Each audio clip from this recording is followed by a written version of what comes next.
Prazer, somos o Primavera Festival. Participe de palestras com Murilo Gun, Carlos Burli, Rossandro Klingey e muitas outras personalidades nacionais. Evento 100% digital de música, empreendedorismo e inovação socioambiental. Venha curtir shows de Roberta Sá e Zé Cabaleiro, dias 4 e 5 de novembro. Inscrições gratuitas em www.primaverafestival.com.br. Realização Instituto Cidade Limpa e Sebrae.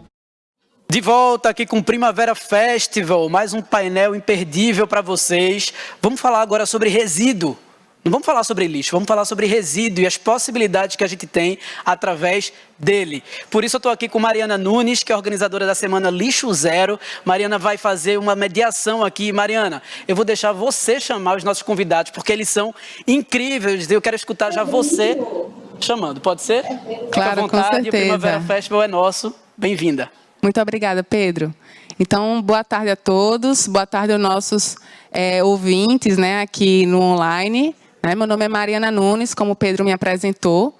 Eu sou ecóloga e gestora ambiental e estou coordenadora da segunda Semana Lixo Zero Natal, juntamente com mais de 23 voluntários. E hoje a gente vai estar discorrendo agora nesse painel uma temática muito especial e muito importante, que é a respeito do lixo, a riqueza que não pode ser descartada. E a gente tem 3 convidados especialíssimos, É um grande prazer e uma grande satisfação a gente ter aceito esse convite, ter recebido e aceito esse convite. Então, eu gostaria de agradecer de antemão ao Sebrae, ao Instituto Cidade Limpa, no nome de Sérgio e de Nayara, e a Claudinha, e a todos aqueles que convidaram a Semana Lixo Zero Natal para estar compondo também essa mesa de peso, essa mesa muito especial e com convidados que, na verdade, é uma honra estar aqui, dividindo esse espaço online aí com vocês. E aí eu gostaria de estar convidando Tião Santos, Savile Alves e Antônio Tiago, para estar compondo aqui a nossa mesa, a nossa discussão, o nosso bate-papo. E gostaria, de antemão, colocar aqui uma mensagenzinha para vocês, uma vez que... vou fazer aqui uma reflexão, antes da gente dar início, de convidar os nossos painelistas e eles contarem um pouquinho sobre a história deles, Tião, um prazer estar aqui, Savile, grande case da Bahia, e Tiago, nosso querido aqui de Natal. Então, eles vão estar trazendo aí suas experiências, suas histórias de vida, e também alternativas e desafios, Então, o que é que de positivo, o que é que de inspirador a gente tem já acontecendo aqui em Natal e no Brasil, para que a gente possa estar realmente trilhando novos caminhos. Antes de a gente dar início, de eu convidar eles, eu gostaria só de fazer uma colocação a respeito da segunda Semana Lixo Zero Natal. Então, antes da gente ter esse momento, só gostaria de dizer que a segunda Semana Lixo Zero Natal ele é um evento que está acontecendo, iniciou ontem e vai até dia 7 de novembro. Então, a gente reuniu esforços junto com o Festival Primavera, esse festival tão grandioso e tão inspirador, tão cheio de propósito, para estar conversando um pouquinho sobre a questão do lixo. Então, que problema é esse que a gente tem? Será, até onde é de minha responsabilidade? Será que isso faz parte do meu contexto? Ou isso está muito distante de mim? E o que é que a gente pode fazer realmente para mudar esse cenário? Então, a Semana Lixo Zero Natal, ela está acontecendo com a programação, com mais de 40 atividades, e vocês podem estar acompanhando a programação completa acessando o nosso Instagram, @Semana Lixo Zero Natal. Então, passado essa divulgação, esse convite especial para todos aqueles que estão aqui conosco, no Festival Primavera. Então, eu gostaria de convidar agora oficialmente, abrir essa mesa online, essa mesa que está aí interligando, conectando pessoas do Brasil inteiro. Então, a gente está aí numa ponte digital, aí numa ponte aérea online entre Rio, entre Bahia e Natal.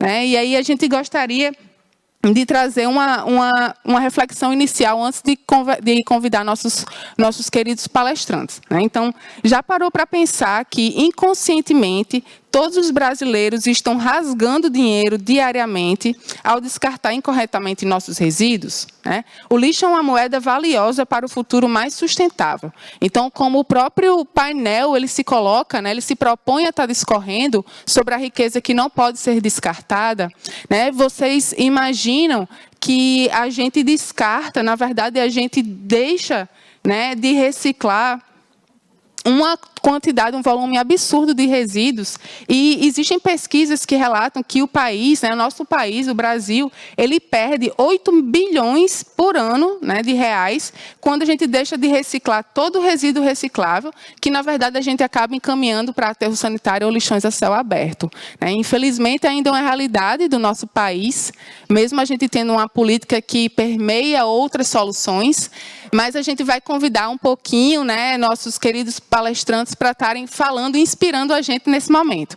Então, gostaria, né, sejam todos bem-vindos mais uma vez, Tian, Savile e Tiago, e eu gostaria de dar, inicialmente, esse panorama geral, que vocês pudessem falar um pouquinho sobre a trajetória de vocês, né, quem são vocês, o que é que vocês estão fazendo aí de bom para o meio ambiente, para que os nossos convidados, né, as pessoas que estão aqui assistindo a gente, no outro lado da telinha, eles possam já iniciar esse painel se inspirando.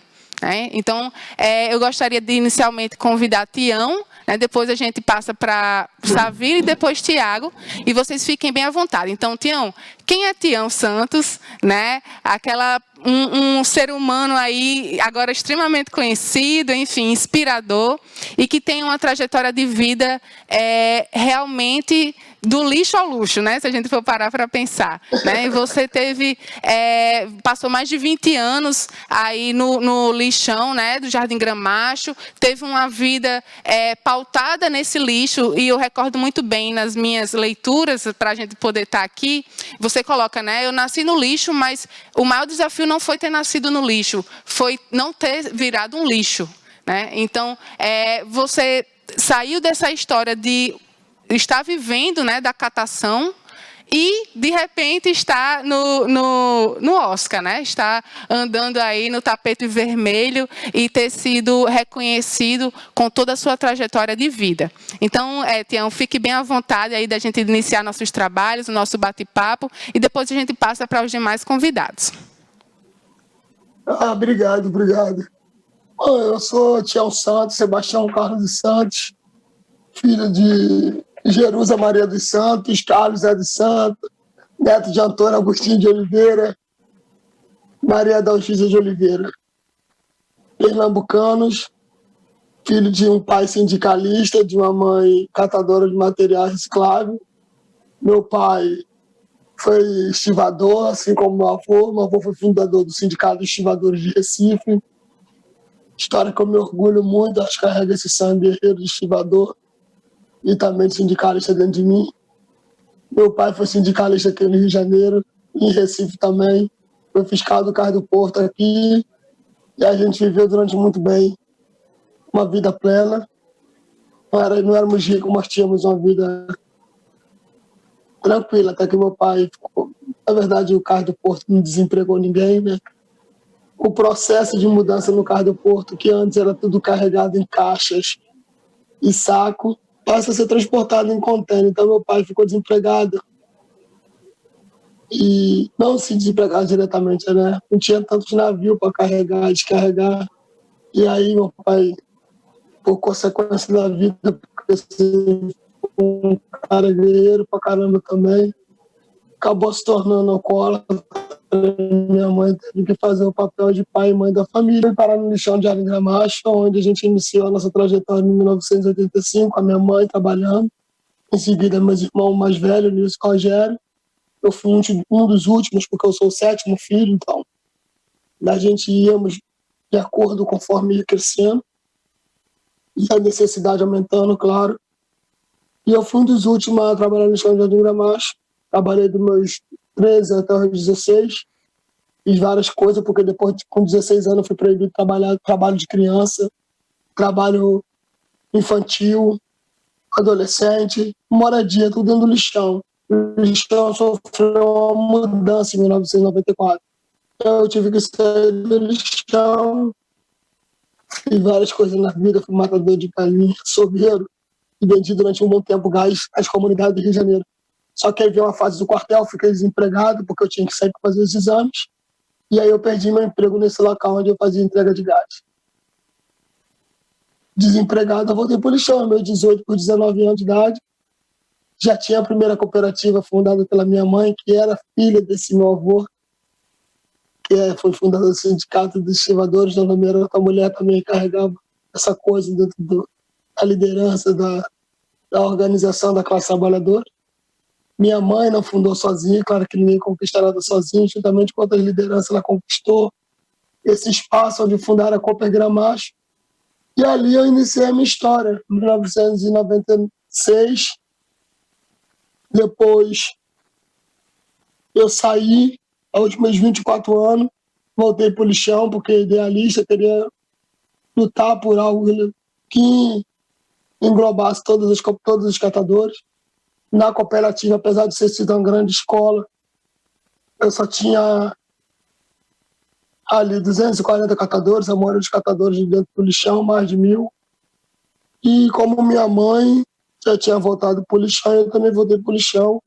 E em 2006, a gente fundou a Associação dos Catadores da Aterro Metropolitano de Jardim Gramacho, do qual ainda estou presidente. Em 2007, a gente já tinha iniciado nossos trabalhos dentro do galpão. Foi quando eu conheci o artista plástico Vic Muniz, que veio com a proposta de fazer fotos dos catadores, inspirado em alguns quadros.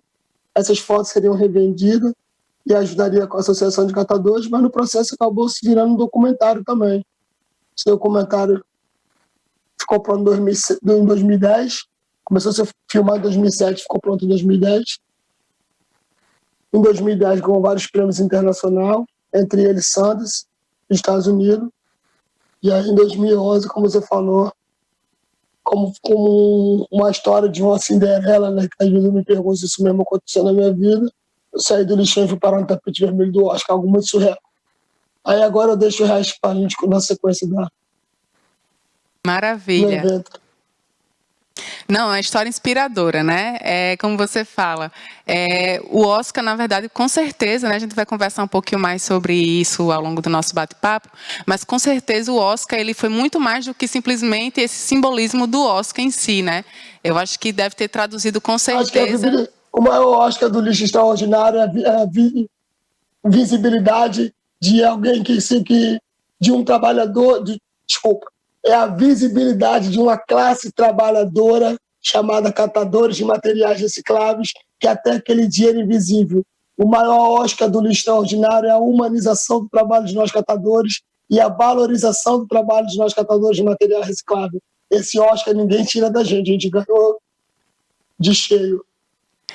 Com certeza, eu acho que é o que mais inspira, né? Uma das inspirações de ouvir a sua trajetória é realmente a gente ter essa percepção de que a cereja do bolo foi justamente essa contrapartida, né, e todos os benefícios que não gerou benefício apenas para Tião Santos, mas para toda uma cadeia, né, para todo um movimento que é tão importante para o funcionamento, né, da nossa sociedade. Enfim, são agentes ambientais imprescindíveis para a dinâmica da gestão dos resíduos sólidos no nosso país. Então, Tião, agradeço esse primeiro momento aí do nosso bate-bola, né? A gente agora vai passar a palavra para a Savília. Então, a Savília da Solos, né? Uma empresa da Bahia, né? Uma empresa extremamente inspiradora também, né? Vocês trabalham, um pouquinho do que eu vi da história, né, da Solos, vocês trabalham aí com uma rede gigante, né, articulando cooperativa de catadores, articulando empresas, articulando condomínios, eventos, universidades, escolas. Então, é uma empresa que gera impacto positivo aí na sociedade como um todo. Onde quer que a Solos, provavelmente, ela coloca o seu pezinho, ela pisa, né, ela está plantando uma sementinha do bem, uma sementinha que está gerando frutos maravilhosos. E aí, Savília, eu gostaria, né, que você pudesse iniciar aqui a sua fala, colocando um pouquinho, né, do quem é Savília e qual o propósito da Solos, né, o que é que vocês vêm fazendo de tão bacana, né, de tanto impacto que vocês estão gerando aí na Bahia, né, em parceria com tantas empresas grandes. Então, conta um pouquinho para a gente aqui, para o nosso público. Massa, gente, obrigada pelo convite, estou super feliz aqui de compartilhar esse momento com vocês. Hoje eu estou aqui no meio de uma reunião de novos projetos para o início do ano que vem, então improvisei aqui para conseguir participar, né? Porque é importante a gente falar do nosso trabalho, mas também é fundamental a gente fazer com que ele aconteça, né? Então, espero que todo mundo escute direitinho. Mas vamos lá, né? Eu sou aqui de Salvador, sou baiana e tenho uma trajetória, assim, de quando eu entrei na universidade, eu tive a oportunidade de entrar na universidade pública, num curso de comunicação, e lá foi quando eu, né, na vida adulta, início da vida adulta, comecei realmente a ter um despertar da consciência. A minha universidade, que é a UFBA, ela, desde quando eu entrei, ela já tinha uma política de cotas bem avançada. Eu não sou cotista, mas tive a oportunidade de ter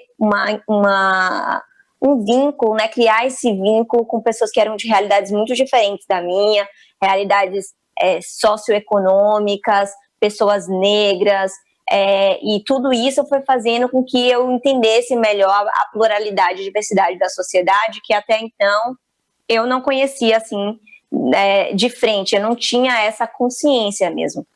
E aí eu considero que esse foi o grande momento assim, da minha vida. E aí, a partir disso, né, eu fui tendo, uma coisa vai levando a outra, então fui fazendo trabalhos voluntários voltados para a comunidade em alta vulnerabilidade. Então, eu participei de uma organização internacional chamada Teto, inclusive, que já atuou lá no Jardim Gramacho. Jardim Gramacho. Isso, então a Teto trabalha com o desenvolvimento comunitário, e um dos principais projetos é a construção de moradias de emergência para pessoas que hoje moram em casas de tapume, enfim, que não são seguras, que não tem rede elétrica nem hidrossanitária. Então, esse trabalho no Teto me fez me aproximar ainda mais, né, da população em maior vulnerabilidade. E isso também foi o que me fez ter mais contato com o lixo, porque dentro das casas que tem coleta, que tem saneamento, a gente encara o lixo como um saco ou uma caixinha que a gente coloca que a gente não quer mais.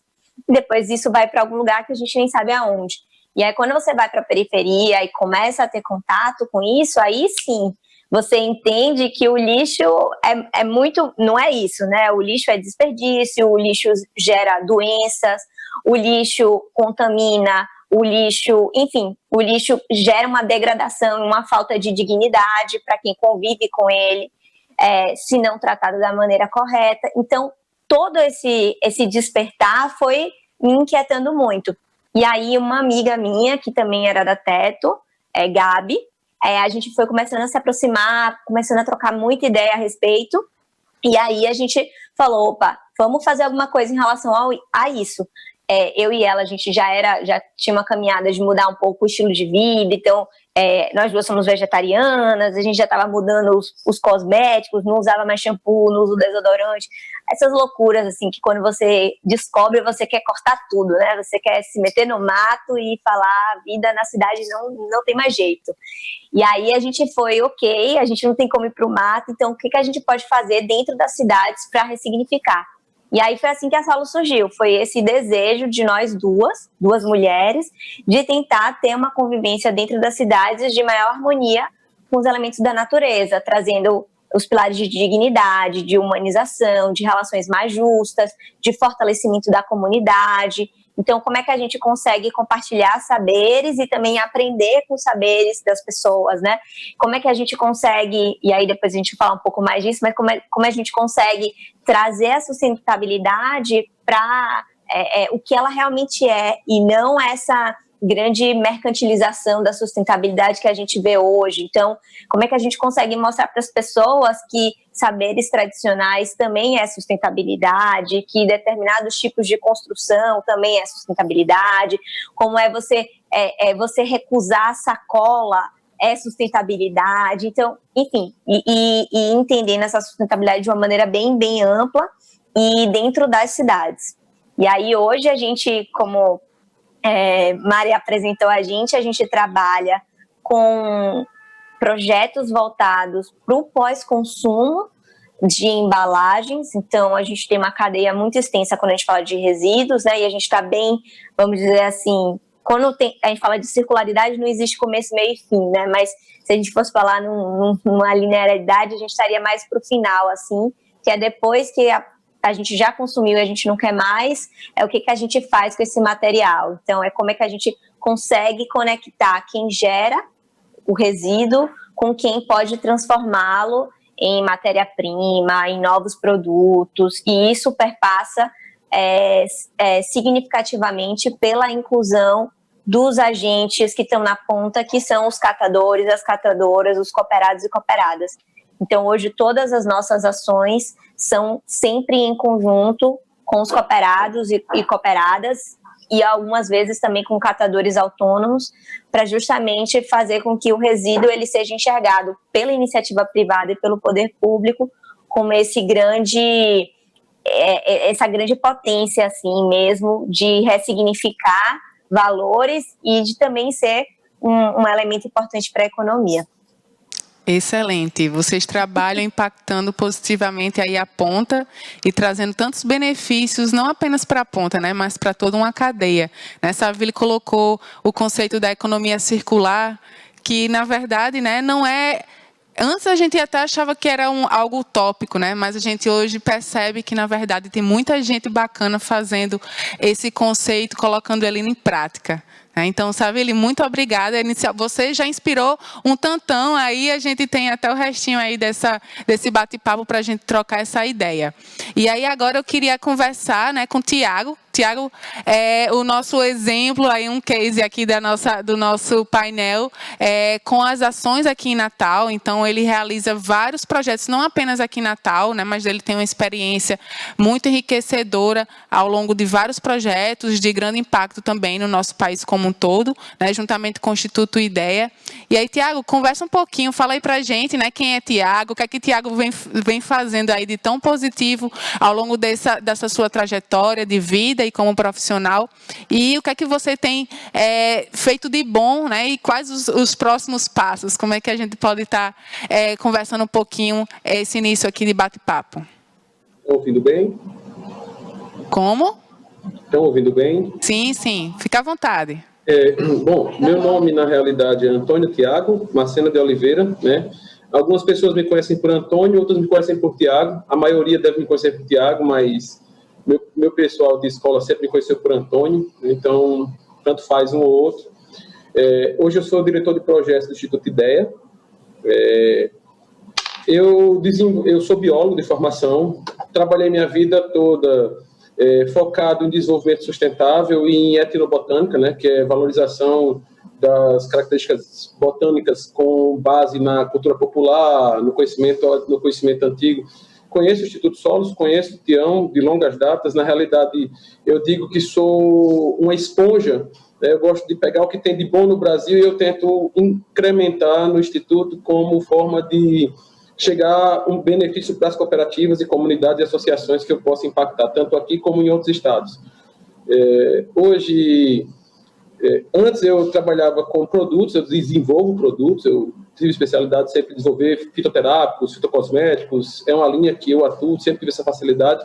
Só que isso aí ficou tipo vago, então eu disse, não, está faltando alguma coisa, eu tenho que voltar para o desenvolvimento sustentável, para reciclagem, para reprocessamento. Então eu enxerguei a vida como uma reciclagem de tudo, né? Reciclar frutas, reciclar plásticos, vidros, papelão. Vou reciclar frutas. Sim, muitas frutas se perdem, né? A gente perde centenas de toneladas de frutas, de verduras que poderiam ser purês, batatas, extratos. Quando a gente fala compostagem, é transformar em adubo, mas reciclar mesmo, fazer extratos, fazer essências, fazer cosméticos. Eu não preciso ter a fruta boa para fazer cosmético, eu preciso do extrato da fruta. O extrato da fruta pode ser dela quase podre, né? Então, eu sempre busquei essa linha. E eu me inspirei nessas ideias que tem, como da Solos, como do Tião, e fui buscando fazer integração aqui no Rio Grande do Norte. Né?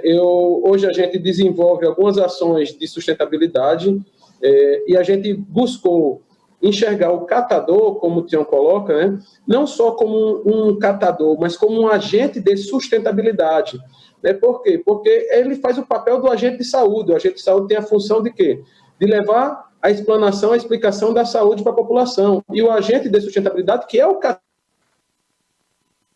treinado, capacitado, ele tem o papel de levar para a sociedade a importância da sustentabilidade, de você ser responsável com sua reciclagem, com seu resíduo, com sua compostagem, com seu material, que se você jogar fora, vai se tornar um problema, né? Vai se tornar um acúmulo numa vala, num bueiro, num lixão, num aterro sanitário, porque poucos aterros sanitários no Brasil têm estrutura de realmente ser aterro, né? E muitas vezes são apenas o prelúdio de um desastre, ou a oportunidade de criar problemas para pessoas, para catadores. Por quê? Porque se eu dou espaço a ter aterros sanitários, onde eu não tenho controle, na sua maioria das vezes, a gente acaba deixando a população se invadir. Então, eu larguei as minhas coisas pessoais, meus trabalhos pessoais, que me davam minha fonte de renda, para buscar um trabalho cooperado. Então, fechei minhas empresas, me foquei para focar no Instituto,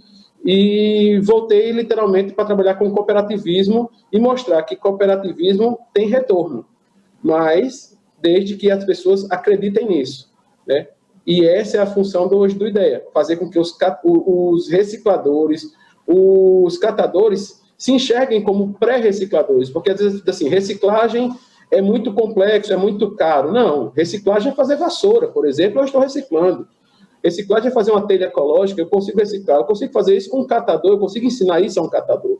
Eu não preciso levar para uma grande empresa para fazer uma telha ecológica, eu posso fazer isso com um catador, e eu posso fazer mais fontes de rendas para os catadores, né, para as cooperativas de coleta seletiva. Então, essa é a ideia do Tiago, e estou muito satisfeito em estar aqui com essas sumidades, né, com a Mariana também, que é outra sumidade. Então, assim, fico feliz e o que eu tenho aqui é para contribuir e para aprender muito, né? Então, muito obrigado. Continue. Maravilha. Não, com certeza. Agora na verdade, foi só o comecinho, né, de toda essa conversa que a gente está tendo aqui nesse painel, né? Só os que entraram há pouco tempo, a gente está conversando, né, nesse painel do Festival Primavera sobre o lixo, a riqueza que não pode ser descartada.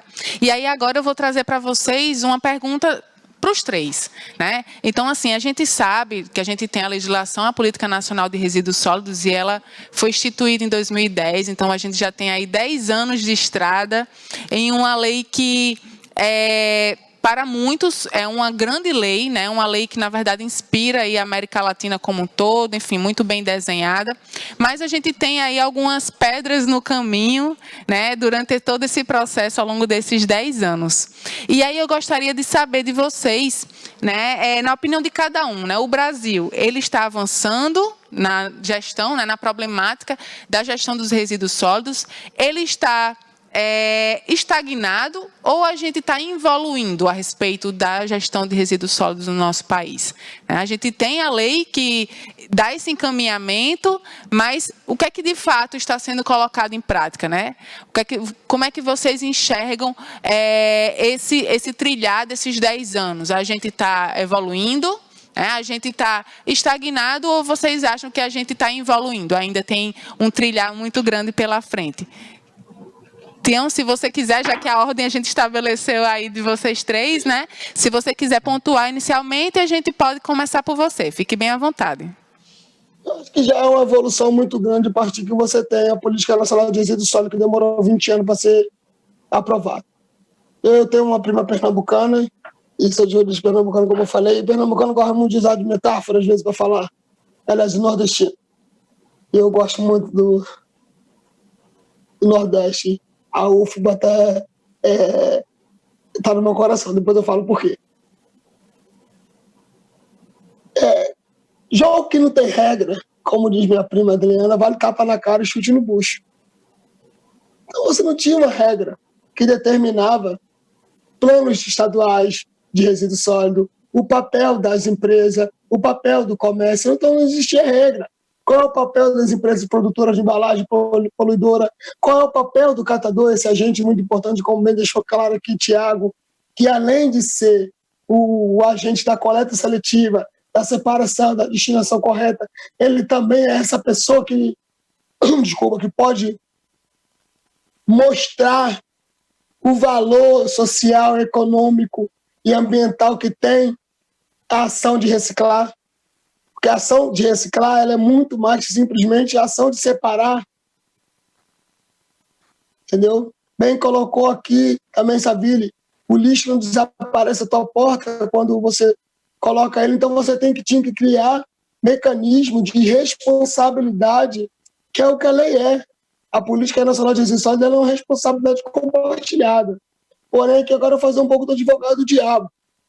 Você tem o seguinte, você tem a Política Nacional de Resíduos Sólidos sendo encarada pelos municípios e muitas vezes até mesmo pelos estados como uma política de erradicação de lixão.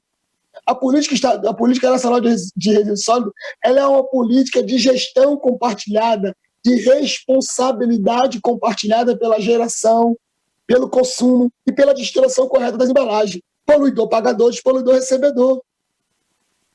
Existem os planos estaduais, planos municipais, que não são respeitados. Existe um acordo setorial. Saville colocou muito bem aqui que a questão do marketing socioambiental, a questão do marketing socioeconômico, isso é muito grave dentro do Brasil, no sentido de que as empresas ela tratam também a Política Nacional de Resíduos Sólidos como uma política de filantropia, de favores, de bondade. Não existe bondade, eu te presto serviço. Para cada embalagem que eu tirar da natureza, estou prestando serviço à Nestlé, Coca-Cola, P&G, a Natura, Brasil Internacional. O lixo extraordinário me deu uma oportunidade ímpar, que é meu vício, é minha cachaça. Hoje, agora, estou aqui pensativo, porque não é fácil. O desafio é constante, contínuo, mas essa é a minha missão. Eu fico muito feliz, não é demagogia, em ver Tiago, em ver Saville aqui, porque mostra que eu não estou no caminho errado. Entendeu? Eu sou de uma época que as pessoas que catavam material reciclável eram chamadas de catadores de lixo. E aí vem essa grande mudança. Acho que qual a mudança de comportamento da sociedade, essa sociedade de puro consumo, de consumir por consumir e descartar sem saber para onde vai. A geração nova agora, minha filha tem 19 anos de idade, e ela pensa, ela quer saber do impacto, porque nós consumimos, nós vivemos um planeta. E ainda continuo, irei viver, no mínimo, que se Deus quiser, por mais uns 60 anos, quero chegar a meus 100. E minha filha, eu tenho uma filha de 19, outra de 4. Elas têm o direito.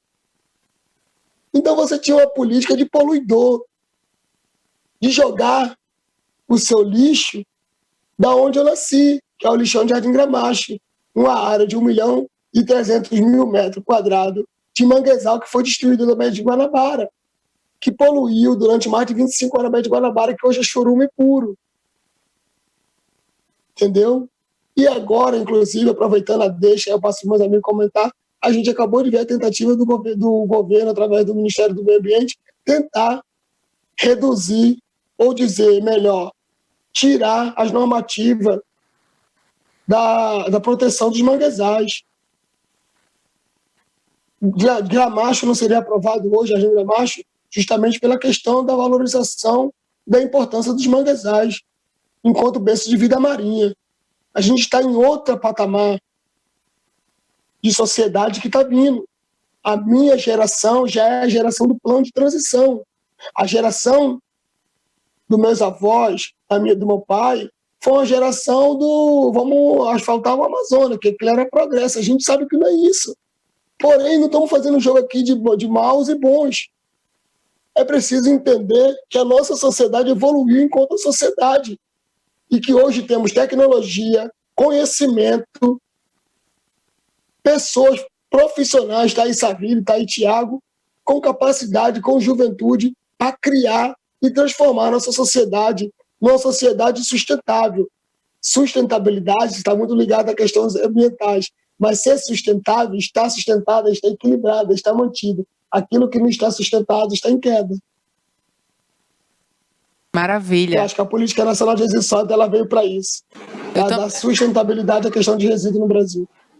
A política ela veio para normatizar algo que estava muito bagunçado, né, Tião? Você falou muito bem isso na sua fala e você trouxe também uma realidade a respeito da responsabilidade compartilhada. Acho que Saville, ela tem, né, a Solos, ela tem bastante experiência aí dentro do contexto da responsabilidade compartilhada, né? Que uma vez, na verdade, a problemática do resíduo, ele não é apenas de quem gera, sim. Obviamente, né, o gerador ele tem uma responsabilidade afinco sobre essa problemática, mas também é do produtor, do consumidor, né, do distribuidor, enfim, a indústria, o poder público, todos esses entes, eles estão corresponsáveis a respeito da gestão desses materiais. E aí, Saville, já fazendo a deixa um pouquinho, né, do que Tião colocou a respeito da política, né, trazendo esse link em que a política ela evoluiu, né, ela estagnou ou ela retrocedeu. Você acredita que as empresas, né, então a gente parando para fazer um foco a respeito do poder privado, você acredita que as empresas elas estão olhando a sustentabilidade com um formato realmente estratégico de que eles precisam de fato se engajar nessa temática, ou você acredita que as empresas elas ainda estão vendo a sustentabilidade como um conceito de marketing, né, como o Tião colocou e você também trouxe isso na sua fala, né? Você acredita que a gente pode traçar, né, cenários mais positivos daqui para frente, né? A gente tem a política nacional que coloca isso muito claro, a gente tem acordos setoriais, sejam eles de embalagens e, enfim, resíduo eletroeletrônico, enfim, embalagens de agrotóxicos e tantos outros materiais e todos outros segmentos da economia que vem se articulando para realmente estabelecer normativas de seus setores para que isso, de fato, ocorra, né, que a logística reversa ela venha a ocorrer de fato. Então, você vê esse cenário de uma forma mais positiva ou você acha que a gente ainda está estagnado ou a gente ainda está realmente, talvez, retrocedendo a respeito da logística reversa, né, da responsabilidade compartilhada e do papel do setor privado e do poder público nesse cenário? Tá, vamos lá. É bem complexo, é um processo que eu fico em constante reflexão, assim, né? Porque é algo muito delicado e tem muitas nuances. Então, acho que um ponto importante é que, claramente, a logística reversa vem sendo abordada, coisa que há 20 anos não se fazia. Você vê o número de empresas, startups como a Solos e tantas outras aí que vêm trabalhando essa temática e criando modelos de negócio baseados em, que não é o nosso caso, mas tem outras empresas que têm adotado a política de fazer seus modelos de negócio baseado em volume de resíduo que elas garantem créditos para essas empresas. Então, óbvio que a legislação e os acordos setoriais, eles fizeram isso tomar uma nova tônica, né? Mas a reflexão também que eu faço é que também a gente tem consumido numa velocidade muito maior do que há 20 anos. Então, talvez comparando os passos da logística reversa, que é o pós-consumo, com a velocidade que a indústria cresceu e que o consumo cresceu, eu acho que a gente ainda não, a gente está muito longe de conseguir se equilibrar, assim.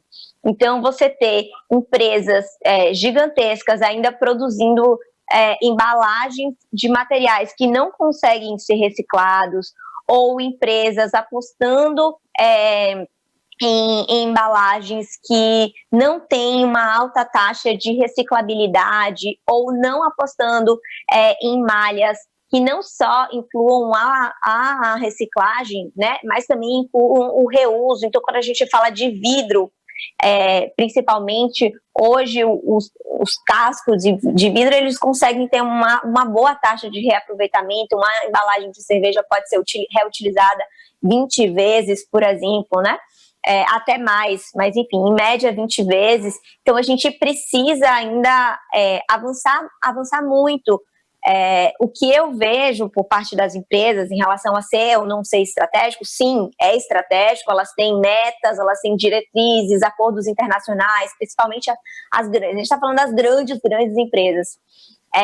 Mas isso ainda não é uma tônica da empresa como um todo. Então, existe uma área de sustentabilidade, geralmente, que entende essa problemática dos resíduos e tem lá seus números a serem alcançados, e aí elas vão ali vendo de que forma elas vão alcançar esse número, porque no final é sobre número, né?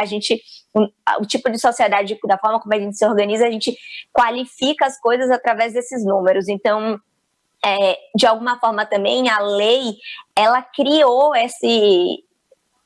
não sei se foi a lei, mas o que eu vejo já acontecendo como prática de mercado é essa tangibilização da ação apenas em quantificar volumes. E acho que isso não vai ser necessariamente sustentável a médio prazo, assim, e também isso, quando a gente está falando de empresas que são muito grandes, existem milhares de áreas, as áreas não conversam entre si, assim, a nossa experiência diz isso, então é muito difícil você ainda, quando você fala assim, uma empresa X ou não é sustentável, é muito difícil você realmente reconhecer se dentro do negócio como um todo a sustentabilidade é um pilar transversal ou se ele ainda está muito fragmentado em determinadas áreas produtivas, uma área de sustentabilidade, uma área de responsabilidade socioempresarial e por aí vai. Então, acho que o caminho ainda é muito longo, a realidade aqui no Nordeste, ela é muito dura, as nossas cooperativas, a grande maioria hoje de Salvador tem 14 cooperativas registradas pela Limpurb, que é a empresa de limpeza urbana aqui, e mais de 50% delas não tem formalização, os cooperados ganham abaixo de R$800 por mês, então a gente está falando de um acordo setorial que tem aí 3 bilhões de reais investidos em 5 anos e de pessoas que vivem com 400, 500, 600 reais mês, fruto desse material que é essencial para esses grandes grupos prestarem contas lá no final do mês, no final do ano, de logística reversa. Então, essa conta não está fechando, né? As pessoas que estão ali na linha de frente não estão conseguindo ainda serem incluídas de uma forma justa dentro desse processo, e aí a gente vem ver crescendo o número desses intermediadores, seja os intermediadores que a indústria da reciclagem já conhece, que é aquele atravessador que vai comprar o seu material mais barato, seja essas novas empresas, e o esforço da Solos é para que a gente não seja essa barreira que vai diminuir a margem da cooperativa ou do catador, e sempre a empresa que vai potencializar isso. Então, isso é uma coisa importante para a gente, mas que não a gente diminua esses intermediadores, que são as pessoas que conseguem ter acesso às grandes empresas e que são os responsáveis por entregar esses números, sendo que na ponta quem está catando, quem está lidando com esse material... Como se fosse um atravessador de crédito de logística, né? Isso, assim, eu sou muito crítica ao sistema de crédito de logística reversa, assim, muito. Se eu pudesse, a gente só falava disso aqui, porque para mim a logística reversa hoje virou crédito, né? Virou esse número aí, eu tenho que ter 500 toneladas no final do ano e você tem que fazer de qualquer jeito para conseguir. Aí você vai comprar nota fiscal, uma coisa louca, você vai comprar nota fiscal de 2015 para fazer crédito em 2020, sabe? Um material que já foi coletado. Ninguém está incentivando o aumento da coleta, você está comprando uma coisa que já teve alguém que gastou seu dinheiro, que gastou sua vida coletando aquele negócio ali. Enfim, aí você tem uma baixa no valor da tonelada, uma nota fiscal, a tonelada vale R$70, R$60, sabe? Enfim, aí você quebra, porque aí o que vai acontecer é que quando as notas fiscais retrocedentes elas acabarem, o mercado vai colapsar, porque a gente não vai conseguir manter esses preços das toneladas. Então as empresas vão falar, porra, como é que antes eu fazia 500 toneladas pagando, sei lá, 1 milhão, e agora para fazer 500 toneladas eu tenho que pagar 10? que negócio é esse? Então, eu acho que a gente precisa rever, né, a forma como a gente articula a iniciativa privada, as cooperativas de catadores, o poder público, que aí é uma outra, né, não vou nem adentrar aqui poder público, que é uma outra seara, mas eu acho que a lei ela é faca de dois gumes, né? É muito boa, traz avanços, mas ela também vai criando, ela não é clara e ela vai criando essas brechas que aí o mercado vai se apoderando e a gente não faz a transição de sistema de uma maneira inclusiva. Perfeito. Eu acredito que, assim, na sua fala, você foi muito feliz quando você coloca, né, a respeito dos créditos, né? A gente, claro, tem que fomentar o pós-consumo, tem que fomentar a logística reversa, a gente tem que estar trabalhando com essa cadeia que, muitas vezes, ela era invisível, né? Para o consumidor final, de uma forma geral, ele não observa muito bem essa cadeia pós-consumo. Então, sou consumidora, consumo esse bem, esse serviço, descarto e pronto. A partir do momento que eu descarto, já não é mais de minha responsabilidade. A grande maioria enxerga nesse cenário. Mas existe, na verdade, um horizonte, né, um túnel muito mais amplo no pós-consumo. Então, tem negócios e tem pessoas realmente extremamente engajadas e que são fundamentais para que todo esse processo ele realmente aconteça, né? E que que o nosso objetivo que é, de fato, que ele realmente torne a ser circular, né? E você colocou muito bem na sua fala, Savilha, a respeito do design mesmo do produto, né? Às vezes as empresas elas estão muito preocupadas no pós-consumo. Eu vou descartar e agora eu tenho que coletar aí 23%, enfim, tenho que fazer, tenho que dar essa contrapartida por conta da legislação, porque tem um acordo setorial, enfim, que me obriga a fazer esse tipo de projeto junto com catadores, enfim, né, com grandes empresas e tudo mais. Mas eles esquecem muitas vezes de que, na verdade, eles têm que pensar não apenas no final dessa cadeia, né, mas no início dessa cadeia. Então, como é que eu estou realmente vislumbrando o ecodesign do meu produto? Será que esse material ele é reciclável e ele é reciclado? Né? A gente também tem muito essa questão que eu vou trazer até para Tiago, né, que muitas vezes a gente tem, aquele material ele é reciclável, mas ele não é reciclado, né? Então a gente tem esse passivo, essa inviabilidade aí no processo e no mercado da reciclagem, em que você tem um potencial gigante, mas quando você vai ver, não é passível, não é viável, né? Você colocou, Savilha, a respeito do vidro. Aqui em Natal, a gente tem esse problema absurdo, a gente não sabe o que fazer com vidro, né? Eu vi que a Solos ela tem um projeto muito bacana com o vidro, achei fantástico, porque aqui a gente tem esse problema, assim, e aí? Né? Ninguém está querendo coletar vidro, a cooperativa não coleta, as empresas que trabalham com reciclagem não estão coletando vidro porque está sendo inviável, a gente vê até o próprio São Paulo com dificuldade de receber vidro, né? Então, ok, é reciclável, mas não está sendo reciclado, qual é o X aí da questão, né? Então, Tiago, se você quiser pontuar um pouquinho sobre isso, né, essa dificuldade, a gente tem aqui em Natal, assim, até puxando um pouquinho o gancho para a nossa cidade, e também, obviamente, é um reflexo em muitas outras cidades aqui no nosso país, com certeza, a gente tem cooperativas, né, se dedicando a esse trabalho assíduo aí de fazer o porta a porta, de fazer a coleta seletiva, de estar atuando juntamente com 3 zonas daqui da nossa cidade, né? Mas imagina, gente, não são nem 100 pessoas, ou no máximo 100 pessoas aí, com 86. Tendo que ter essa responsabilidade nas costas, vamos dizer assim, né? E quase 86. superpoderes para tentar realmente ser eficiente em seu trabalho e tentar recuperar o máximo que eles podem esse material, esses resíduos que são passíveis e que são riquezas e que a gente gera como consumidor final, né? E aí, na verdade, a gente tem essa ineficiência nesse processo e também tem a ineficiência na própria cadeia em que coloca no mercado para o consumidor materiais que tem difícil reciclabilidade. Né? Então, Tiago, se você puder fazer esse contraponto, né, a respeito da dinâmica da nossa cidade, essa dificuldade, de fato, da gente estabelecer sistemas sincronizados, sistemas que possam, de fato, ser circular, e essa realidade, né? O que é que a gente tem aqui, como é que a gente poderia ter um cenário mais positivo, o que é que a gente pode estar pensando em próximos passos para que essa dificuldade que a gente tem aqui na nossa cidade, e que com certeza é uma dificuldade que a gente pode encontrar em Salvador, no Rio de Janeiro, em tantas outras cidades e capitais do nosso país, a gente possa estar permeando um cenário mais positivo. Ok. Estão ouvindo? Sim, sim. No caso aqui, Mariana, tem hoje catando 86 pessoas, né, para começar. Né?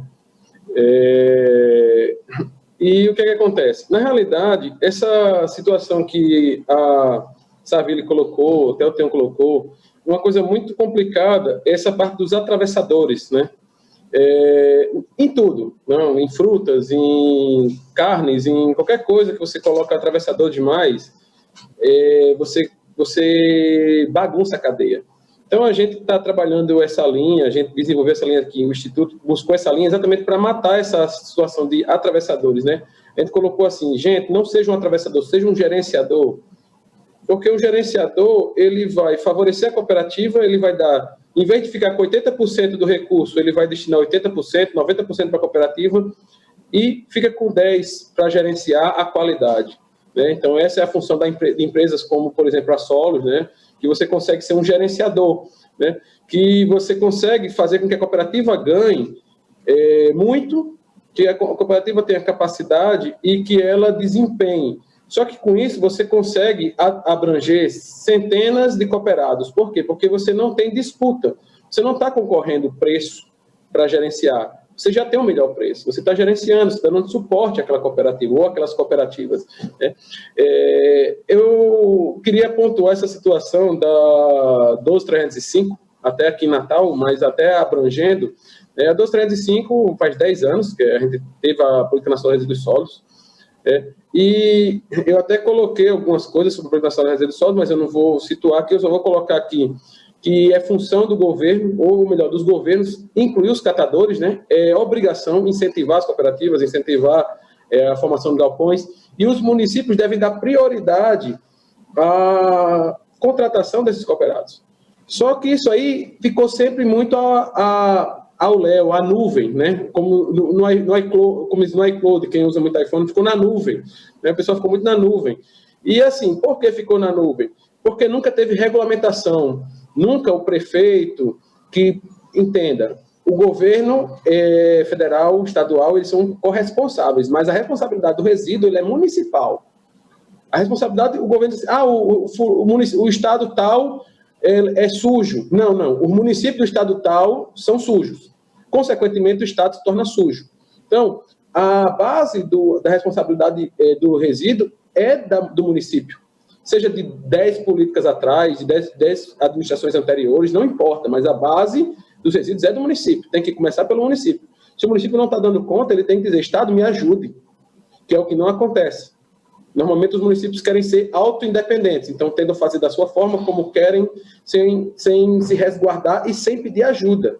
Só que, como o Tião colocou, né, a 12305 veio para dar um norte, mas ficou um norte sem compromisso. Um norte, como a Savile colocou, é um norte que regra, mas não cobra. E aí eu queria até pontuar essa situação, porque eu coloquei, se você quiser colocar até aí no negócio, eu coloquei aqui, ó. Está na tela já. A Lei 14.026, de 15/7/2020, é o novo marco do saneamento básico, né? Então, ó, sustentabilidade econômica e financeira na coleta do lixo e renúncia de receita gera improbidade administrativa. O que aconteceu? O governo, esse ano, publicou o novo marco do saneamento básico, né? O marco legal de saneamento. E ele disse o quê? Que agora a administração pública, principalmente dos municípios, eles têm que dar segurança nos resíduos, né? Que se ele não fizer isso, se ele não der destino dos resíduos, Ou se por acaso ele pegar o recurso que era para coletar o lixo municipal, o lixo dos domiciliares, e coletar o lixo do grande gerador, ele vai pagar por isso. Ou seja, se ele está renunciando receita, ele vai pagar por isso. Se ele não sabe para onde vai o lixo do grande gerador, ele vai pagar por isso. Então, é obrigação hoje do município, até 31 de dezembro desse ano, saber para onde vai o lixo dos grandes geradores. E a partir do ano que vem, os planos de gerenciamento de resíduos sólidos das grandes geradores são anuais. Ou seja, se o grande gerador não fizer o plano de gerenciamento, não dizer para onde vai o seu resíduo para o município, ele vai pagar multa, né? Então, isso aí foi regrada. E uma coisa interessante, que a lei colocou que não há prorrogação, né? Deixou bem claro dentro da própria lei que não há prorrogação do prazo. Então, assim, a 12.305 foi prorrogada durante 10 anos, né? Eu realmente só acredito em lei quando ela ocorre, né? Então, eu vou ter que aguardar até 31 de dezembro. Mas nenhuma lei tinha dizendo assim, não é prorrogável, né? Não é prorrogável, não é prorrogável. Então, assim, é algo bem interessante. Por quê? Porque isso responsabiliza o nosso município. Só para ter uma noção, tem municípios que eu não vou entrar na seara de Natal, porque aí eu não quero comprometer o meu município. Eu não vou fazer esse comprometimento para os meus amigos aí, porque aí depois vão querer me matar alguém, né? Então, assim, mas tem municípios que têm empresas que deveriam ter 100 mil, 150 mil PGRS de empresas e tem seus 10 mil, 12 mil, certo? Ou seja, estão com débito de mais de 130 mil PGRS. Vão entrar na próxima gestão e não vão conseguir analisar.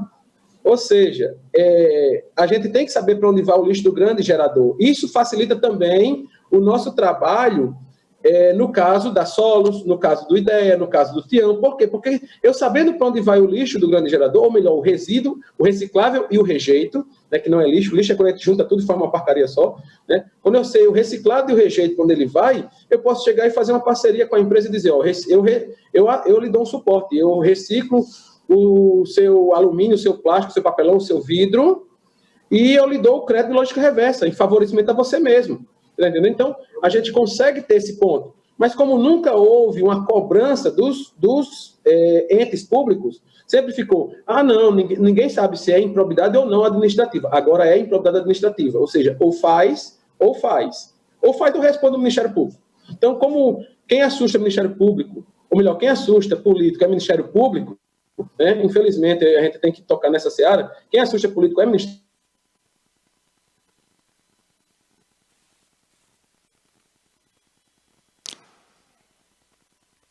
Acho que a gente teve um probleminha com a transmissão de Tiago. Ministério Público? Posso seguir? O administrador público. Voltou. Pode seguir, Tiago. Sim. Então, como eu disse, se o administrador público ele não responde pela sua satisfação, ele vai dar satisfação ao Ministério Público. Esse foi o grande ponto dessa nova lei, que, digamos assim, ela regrou a 12.305, porque a partir de agora, o prefeito... ele não vai poder dizer assim, eu não sabia, eu não tinha como fazer. Não, você tem que saber de todo mundo, desde o seu município e outra. Você não pode coletar o lixo de um supermercado, de um shopping, de um atacadão, de uma loja de pneus, de uma loja de oficina e cobrar a taxa de lixo que você cobra do Tião, que você cobra da Saville, que você cobra do Tiago. Por quê? Porque eu sou um cara que gera um saco de lixo. O restaurante gera 10 sacos de lixo. Eu não posso pagar pelo restaurante, entendeu? Cada um tem que ser responsável pela sua produção. E aí, isso aí eu fechei. Agora vocês falaram assim, em vidro, falaram em lógica reversa de vários produtos. A gente a gente buscou fazer para onde mandar esses resíduos que não são tocáveis, que não são processáveis, que tem dificuldade de processar. Eu acho engraçado, até a Mariana colocou que aqui no Rio Grande do Norte tem problema com vidro. Por incrível que pareça, aqui fechou-se uma fábrica de piso de vidro porque não tinha matéria-prima. Né? No Rio Grande do Norte, fechou-se uma fábrica de piso de vidro porque não tinha matéria-prima. Uma fábrica grande. Então, na realidade, não é porque falta para onde mandar, é porque falta consciência, falta informação, falta educação socioambiental integrada às cooperativas. Na realidade, as cooperativas elas ficam muito ao léu. Elas são criadas, muitas vezes são criadas por pessoas que precisam, que necessitam, não tem um suporte técnico, não tem um apoio, não tem uma orientação. E como o Tião colocou, parece que a gente está fazendo favor, parece que a gente está dando esmola ao povo. Ele não está dando favor, não está fazendo esmola, ele está fazendo o que era para eu fazer. Ele está separando o que era para eu separar, e eu não separo, então ele está fazendo o papel dele, a gente não está fazendo o nosso papel. Então ele tem que ser valorizado, e tem que ter gente dizer assim, ó, vai lá a Solos, vai o IDEA, vai o Tião, vai o Sebrae, vai a Uni, vai quem quer que seja, e vai ajudar a cooperativa, porque ela está no vácuo, porque ela não sabe, porque ela está perdendo tanto dinheiro, porque ela está coletando o lixo, tá? Ou melhor, o lixo, literalmente, porque muitas vezes ela pega o lixo que vem naqueles caminhões prensados, né? Eu tenho exemplos aqui de cidades que reciclam mais de 40%, 50% do seu resíduo em Minas Gerais, que os caminhões, o resíduo vem em caminhões gaiola, o resíduo reciclável, que tem uma coleta separada. Por quê? Porque depois que eu junto o lixo, literalmente, o reciclável com o rejeito, eu transformo o material em lixo. Dá trabalho, tem doenças, tem protozoários, vírus, bactérias, que ali podem contaminar. Ninguém sabe que tipo de bactéria, de doença que tem naquele lixo com aquele pré-chorume. Então, às vezes, torna um trabalho degradante. Sim. Então, a gente tem que ter muita parte de consciência de ter a reciclagem, de ter os ecopontos, de ter a reciclagem, de ter a coleta separada, de ter a separação da reciclagem do lixo rejeito, do rejeito, do reciclável, porque isso aí consegue a gente dar dignidade aos catadores. E aí eles conseguem também valor, porque um lixo que foi melado, que foi sujo por chorume, por qualquer coisa, ele não tem o mesmo valor, porque às vezes ele fede. E o cara não quer pagar o mesmo valor. Ele não quer pagar uma tonelada de alumínio fedendo, ele não quer pagar o mesmo valor de uma tonelada de alumínio limpo. Uma tonelada de plástico fedendo, ele não quer pagar o mesmo valor de uma tonelada de plástico limpo. Então, tudo isso é consciência que tem que partir de nós, cidadãos. Perfeito, Tiago. Eu acredito muito no que você colocou, né? A gente precisa de soluções integradas, né? A gente precisa estar fomentando... Claro, fica à vontade, Tião. Com certeza. Só para completar o que o Tiago falou. Fica à vontade, essa questão, querido. Não se trata muito do cheiro, não. Se está fedendo, se não está. É que o processo também, além de ter esse mau cheiro, você tem que ter uma descontaminação. Uma coisa é você pegar uma PET que ela só foi com refrigerante ou uma garrafa com água, você lavou, aí está pronto para poder virar matéria-prima. Agora, se você tem ela compactada com chorume, ela está extremamente contaminada. E o processo de descontaminação ele gera um custo. Tanto que a garrafa PET de óleo, por ela estar com óleo, ela tem que ser reciclada com água quente, tá? Você tem um custo elétrico, então ela tem um preço menor do que a PET de refrigerante. Eu queria agora pegar no ponto que o Sabine colocou aqui, que é uma provocação que eu quero fazer. Você falou da questão muito importante, que é o colapso. O colapso vai acontecer mais dia menos dia, se as empresas quiserem, porque as empresas elas não estão apostando na continuidade da produtividade dos catadores organizados em cooperativa, que elas querem atender o seu problema agora e comprar a nota. Inclusive, a gente também acaba tendo que comercializar, vou ser bem sincero, porque é uma necessidade. Mas, trazendo a questão da solução, por que isso vai criar um colapso? Primeiro que, no ano de 2016, o Brasil reciclou 331 mil toneladas de garrafa PET. São 331 mil milhões de quilos de garrafa PET. Cerca de 57% da garrafa PET no Brasil tiveram como destino a reciclagem. Porém, a parte coletada por nós, cooperativa e associação de catadores, corresponde ao número de organização de cooperativa. Segundo o IPEA, que não é dado meu, quantitativo de cooperativa de catadores no Brasil responde ao número de catadores apenas 4,24% dos catadores. Os outros 95,76% dos catadores estão desorganizados. Ou seja, eu já vi empresas apresentando esse dado. Olha, o Brasil recicla, como que são lindos, 331 mil toneladas, 300 e poucos milhões. Quem, cara, paga? Tu não pagou nada por isso. Então, no Brasil, quer se perpetuar a reciclagem conforme ela nasce, pela pobreza e pela exclusão social. Minha mãe não me levou para trabalhar no lixão porque queria salvar o planeta. Ela não veio de estoque, fumou um baseado, vou salvar o planeta com meus filhos. E resolveu levar um monte de criança a morar dentro do lixão. Não foi isso. Foi pela fome, pela exclusão social e econômica. E assim o Brasil quer manter a reciclagem. Coisa de gente pobre e preta. Porque já o crédito logística reversa, já tem empresa querendo trabalhar. E aí eu pergunto, como incluir esses que fizeram o trabalho que foi o maior? Ou seja, 90% de todo o material reciclável que chega na indústria passa pela mão dos catadores, também isso é dado em pé. Sendo que esses catadores estão onde? 60% jogando os lixões e os outros 30 e poucos por cento estão nas ruas jogando saco. Essa é a realidade do Brasil. O Brasil tem a gestão de resíduo arcaica, predatória, desumana, demodê, que é pagar para coletar, pagar para varrer, pagar para transportar e pagar para enterrar.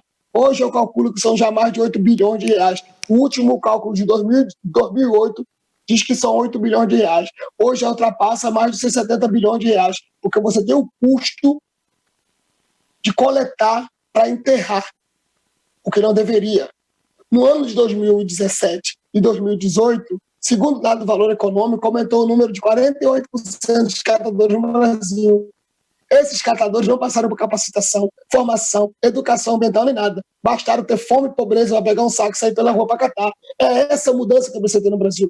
É preciso profissionalizar o serviço dos catadores de material reciclável. Pagar pelo serviço ambiental prestado por nós catadores. Para isso, é preciso deixar de encarar a Política Nacional de Resíduos Sólidos como política de erradicação de lixão e erradicação de catadores. Participar, né, fazer com que o trabalho do catador ele seja pago de forma íntegra, né, como ele realmente preconiza. A gente vê aí, Tião até colocou, né, aproximadamente 800 mil catadores trabalham, né, na coleta seletiva, enfim, sejam eles de forma formal ou informal. Esse dado também já está vencido, hoje já deve ser uns 2 milhões de catadores. 2 milhões? Fora os catadores que vão vir aí da Covid, que é baixo ir para a rua, que é um monte de gente desempregado. Verdade, então, assim, Tião. Esse dado de 800 mil catadores é um dado também de 2008, se eu não me engano, 2010 no máximo. Hoje, como eu falei... Outra realidade já, né, Tião? Outra realidade, dado do Valor Econômico. Essa reportagem saiu esse ano, se eu não me engano, no ano passado. Vocês podem procurar, não é eu que estou dizendo. Cresceu-se em 48% o número de catadores. Se você pega 800 mil e bota mais 48%, você dá mais de 400, um pouco mais de quase 400 mil pessoas a mais. Já teria 1.200.000. Se você pegar um dado defasado e o crescimento que isso vem acontecendo, você chega a 2 milhões de catadores. E é nisso que o Brasil tem que trabalhar. Como que é essa cadeia? Porque por mais que ela nasça da pobreza e da exclusão social, existe um mercado consolidado da reciclagem no Brasil há mais de 35 anos, que precisa ser formulado, reformulado, organizado, no sentido de que o maior protagonista dessa história, que são os catadores, eu não vou ser repetitivo, mas acho que o Saville já deu um panorama muito bem de como que a gente vive.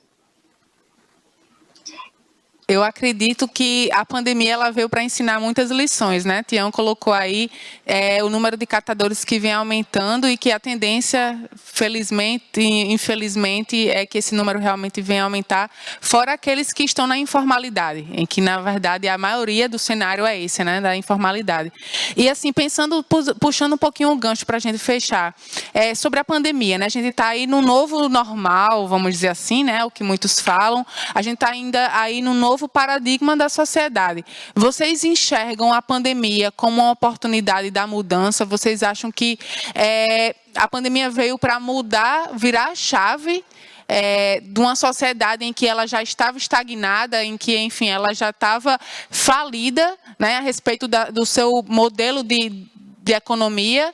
Ou vocês acham que, para a gente encerrar, né, assim, rapidamente vai ser aquele bem bate-bola, ou vocês acham que a gente, na verdade, quando a vacina chegar, a gente vai ter realmente, não, vai tudo voltar ao que era antes, e que, enfim, a pandemia não serviu de nada, a gente não conseguiu extrair nenhum tipo de lição, nenhum tipo de aprendizado para uma nova economia, ou quem sabe aí novos horizontes daqui para frente? Se sabe ele quiser iniciar esse bate-bola aí, a gente pode começar por vocês. Já sabia, ele passa a bola. Não, mas todo mundo vai ter o seu tempinho, vai ser um bate-bolazinho a respeito dos novos horizontes, né? Até do que a gente mesmo, né, vocês, enfim, enxergam e como é que vocês conseguem extrair esse momento em que a gente está vivendo. Olha, nossa, eu amei tudo que Tião falou aí, porque, enfim, é necessário. Era isso meio que eu queria dizer, sabe? Essa conta não vai fechar, porque, obviamente, se você está trabalhando com uma força de trabalho aí que vive em condições análogas à escravidão, que você remunera nada, é óbvio que isso uma hora não vai vingar. Enfim, já não está sustentável, né? E em poucos anos isso não vai mais ser possível. Mas aí, falando da pandemia, eu sou um pouco...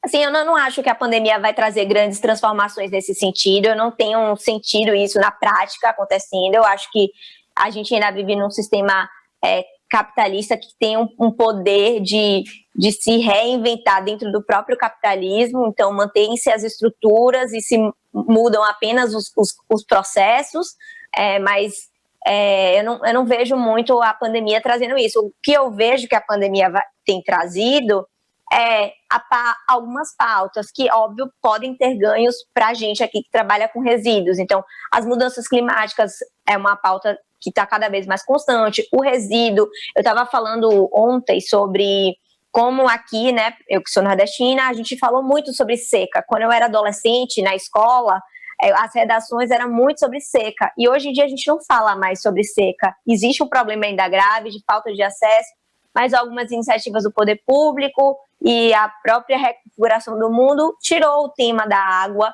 como central. E hoje o resíduo, o lixo, ele é um tema bastante relevante, assim. A gente vê as pessoas falando mais, se preocupando mais, trazendo isso mais para a cena principal. Mas eu não sei se isso, em termos de estrutura, vai se mudar, ou se é algo que vai ser absorvido pelos próprios mecanismos ali do sistema. Então, assim, eu acho que o fato que a gente tem que lidar é como que a gente consegue, de alguma forma, fortalecer esse trabalho de base de quem trabalha com a reciclagem, de quem entende isso e, como o Tião falou, né? Quem trabalha hoje na linha de frente da reciclagem não faz isso pela beleza do trabalho, porque quer salvar o mundo, é porque precisa. Então, podia ser reciclagem, como podia ser qualquer outra coisa que fosse viável para se ganhar algum dinheiro.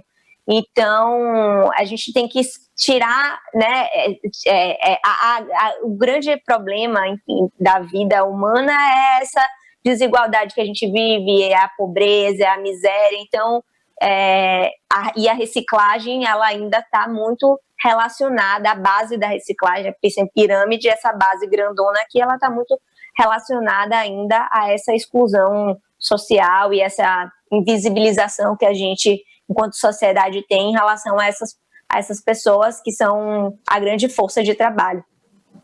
A gente tem recebido aqui nos comentários muitas pessoas falando a respeito da necessidade da gente profissionalizar a atuação dos catadores no sistema, né? Isso está muito visto na fala de vocês três, né? Ao longo desse bate-papo que a gente vem fazendo. Tião colocou isso muito, né? Eu vivi isso na pele, eu sei exatamente... toda a importância, enfim, né, que o catador ele tem durante todo esse processo, toda essa cadeia, mas é necessário a gente mudar, a gente melhorar esse formato em que vem acontecendo ao longo dos anos, né? O formato em que vem acontecendo, ele, na verdade, ele precisa realmente ser reestruturado. Então, se vocês quiserem colocar assim, que cenários vocês enxergam, né? Qual seria um cenário ideal para que os catadores e para que as cooperativas, enfim, todo esse movimento ele possa ser tornado ele mais grandioso, ele ter uma visibilidade maior na nossa sociedade? Eu vou deixar a Savile e depois vou pegar a ponta do grande Savile.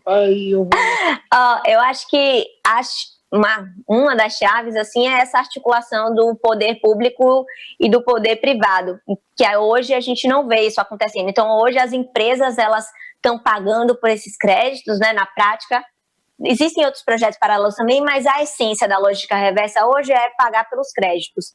Então, elas pagam pelos créditos a empresas ou cooperativas, enfim, a essas pessoas que vão dar as notas fiscais, e o poder público está desarticulado em relação a isso. Então, o município, né, que é quem deveria fazer essa ponte, ele não está usando o nosso imposto, o imposto que todos nós pagamos, para essa finalidade. Então, o setor privado, se juntasse o dinheiro do setor privado com o dinheiro do setor público, a gente teria um bom montante aí de milhões e milhões de reais ao ano para fazer com que esse sistema ele fosse melhor distribuído em termos financeiros, porque se a gente consegue ter coleta seletiva coleta do lixo, né, convencional na casa de boa parte dos cidadãos, e tem empresas gigantescas aqui em Salvador mesmo, é uma holding que atua em dezenas de países só da América Latina, em várias cidades do Brasil. Então, se dá para uma empresa coletar o lixo da nossa casa, porque a gente não consegue fazer uma estrutura decente de um sistema de reciclagem acontecer de verdade. Acho que falta essa articulação aí, e nós que somos pequenos, e os catadores que estão aí são jogados para fora dessa roda, dessa briga, a gente não vai conseguir fazer isso sem essa união aí do poder público com o poder privado, não. Tião, você quer complementar? Quero. Não, Tiago vai. Tiago, desculpa, Tiago. Nem consegui ouvir aqui. Está ouvindo? Sim, a gente só tem agora pouquinhos minutinhos, então eu peço para vocês complementarem e já fazer o encerramento da fala de vocês, pode ser? Ok, vou falar rápido. Na realidade, falta realmente a consciência, né, como a Savile colocou. Na realidade, por exemplo, só um exemplo. A gente foi falar sobre cooperativas com alguns entes públicos, com alguns administradores públicos, algumas pessoas de poder público, e aí a gente disse, vamos fazer uma cooperativa que as pessoas possam reciclar também. Se não for de catador, a gente não dá suporte. Tipo assim, ou seja, é aquela história de colocar como se fosse um escravo, como se fosse um catador. Só que você vai para outros países como Europa, Estados Unidos, o catador é um menino de 9 anos, é um cara que coleta, que cata e que faz dinheiro. E aqui no Brasil falta muito os próprios administradores públicos enxergar que você trabalhar os catadores dá retorno. Por quê? A gente tem exemplo, que é parceiro do Instituto Ideia, lá em Minas Gerais, de uma cidade com 36 mil habitantes, que fomentou os catadores e recolheu 850 mil reais de ICMS verde, porque fomentou os catadores, com uma cidade de 36 mil habitantes. Se eu for calcular para Natal, que tem mais de 900 mil habitantes, eu não sei nem quanto seria de ICMS verde recolhido em favor de projetos que vão poder beneficiar os próprios catadores. Mas falta o quê? A própria administração pública enxergar esses fomentos, essas formas de captar, que é o que eles não enxergam. Eles enxergam o catador apenas como se fosse uma pessoa necessitada, que ele tem que fazer um favor, né? Que ele tem que fazer um favor, que ele tem que dar comida para a pessoa que está morrendo de fome. E aí quem vai dar comida é se ele coletar o lixo. Né? Ou seja, literalmente aquele trabalho de escravo, só falta botar um pelourinho e dar um chicotado. Infelizmente é a situação, né, que está acontecendo aqui. Oi, Tião. Eu queria pegar a parte que o Tiago acabou de falar, que é essa questão do favor. Eu acho que não tem uma questão que vai além também disso, que é a não grandiosidade da importância da reciclagem no Brasil. Isso. A reciclagem no Brasil ainda é vista como coisa de gente pobre e preta e moradores de favela. Quando você não dá valor, você desvaloriza aquele que trabalha. Um dia eu fui chamado para dar uma palestra na ONU e uma amiga palestrou antes, chamada Sabrina, e era uma palestra para vários empresários, e eu vi a decepção dos empresários e o desânimo com as ODS.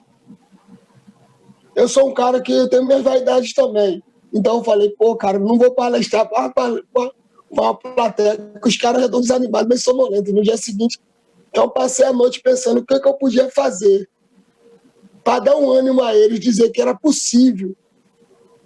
E aí, cara, foi muito simples. E aí eu vou ser curto e grosso na minha fala. Quando você fala de coleta seletiva e de reciclagem, você está falando do das ODS, que é a erradicação da pobreza. Quando você fala de reciclagem, você está falando também do 2, fome, agricultura sustentável, compostagem. Você está falando de saúde e bem-estar, que é o 3. Você está falando de educação e qualidade. Educação de qualidade, falta educação ambiental para a cidadania, para a formação do cidadão sustentável. Você está falando de igualdade de gênero, claro, porque 63% dos catadores são catadoras, como minha mãe. Você está falando de água potável e saneamento. Você está falando de energia limpa e acessível. Você está falando de trabalho decente, crescimento econômico.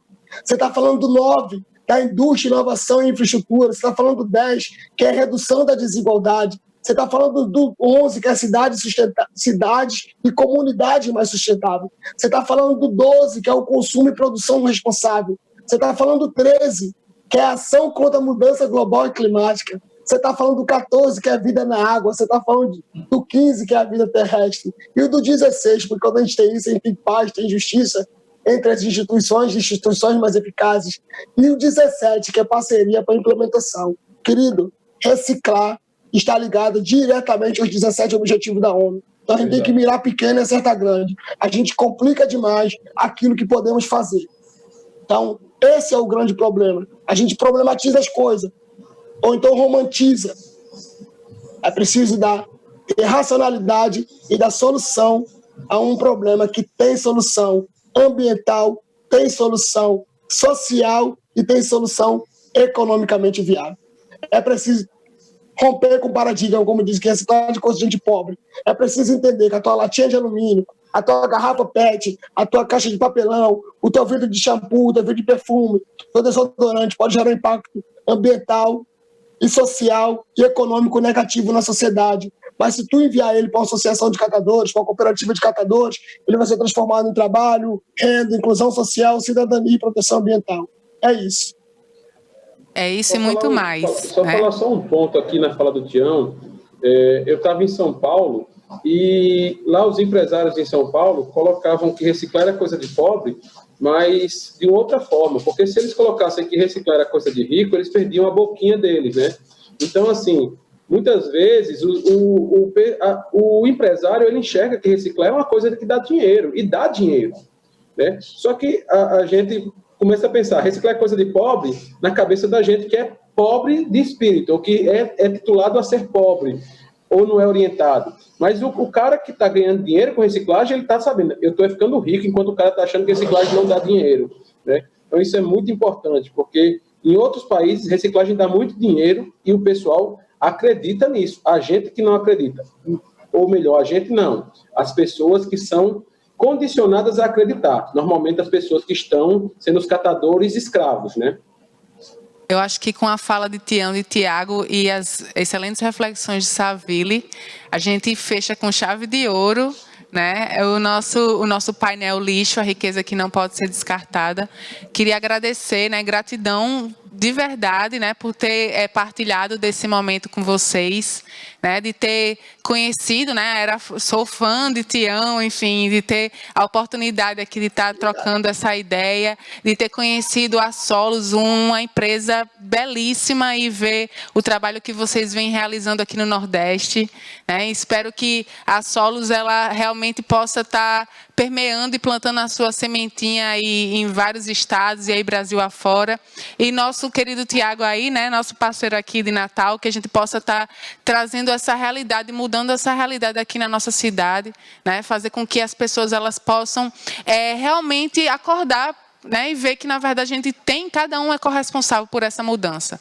Então, eu agradeço... Queria deixar um pedido. Sim, pode falar, Tião. Queria muito poder conversar com o Saville e com o Tiago depois fora daqui, porque é através desses momentos que são extremamente fertilizantes, no bom sentido da palavra, para que eu continue acreditando. Eu preciso ver pessoas como vocês. Então, a gente depois pudesse, fora daqui, continuar essa conversa, trocar essas figurinhas do que a gente está fazendo, o que eu estou fazendo aqui, o que vocês estão fazendo aí, que a gente pode estar convergindo, porque a tecnologia sustentável não deve ser algo privado, tem que ser algo compartilhado com a sociedade. Sustentabilidade é isso, né? Rede, né? Vamos fazer o grupo no WhatsApp, no Zap. Isso, perfeito. Só tenho a agradecer, gente, pelo convite. Obrigado. Gratidão, Tião. Gratidão, Obrigada. Saville.